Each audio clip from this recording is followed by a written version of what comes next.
So, it happened again. VShojo has done an oopsie.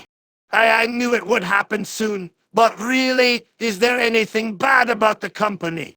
Why, yeah, Iron Mouse said that the company didn't give her funds to the Immune Deficiency Foundation, which resulted in her quitting the company. Of course, but her departure just led to the company's downfall. Well, you're not wrong. Zentria Project Melody and many others have had also departed from the company due to them not paying its talents in a good way possible. Great! It looks like the once beloved company just made the biggest mistake of their entire lives. And it looks like the Japanese division have had no idea what was happening in the main division of the company. But is there anything else worth talking about? Aside from the situation, I mean. Well, not really, no. Just what I thought. You know, it's a real problem. Every company has basically made a similar mistake, but they look different. What do you mean they made a similar mistake?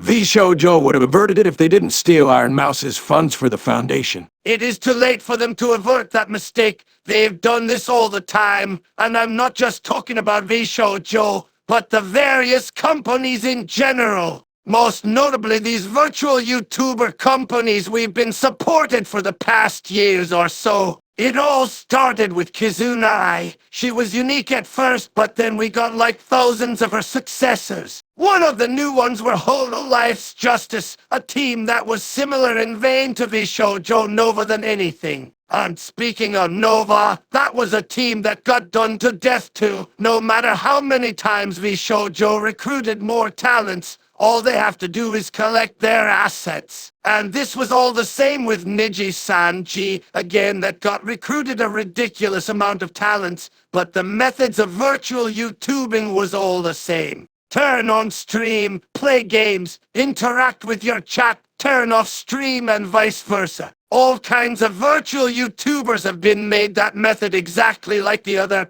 but have nothing to do with those from Kizuna. And that brings us to Phase Connect. They operate much like VShojo, doesn't it? Do you see what I'm talking about now? There's nothing good left in virtual YouTubing anymore. Going back to VShojo, that company is not that good either.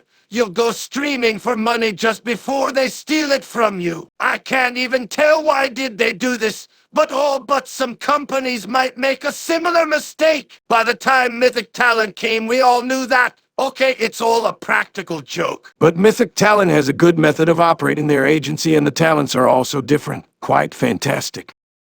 That's true. All of these companies have histories of their own. Both indie and corporate VTubers are great, from what I can tell anyway, and they all look amazing, especially Iron Mouse.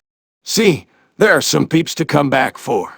Yes. But to think that they are the only saving grace of all of digital entertainment, the love and support. And it gets worse when you realized that this is the case for every VTubers who came out in the last few years. Where are you going with this? I don't know. You can enjoy watching their streams if you want to, but it says a lot about the internet right now. As low as the traditional and the technological can go,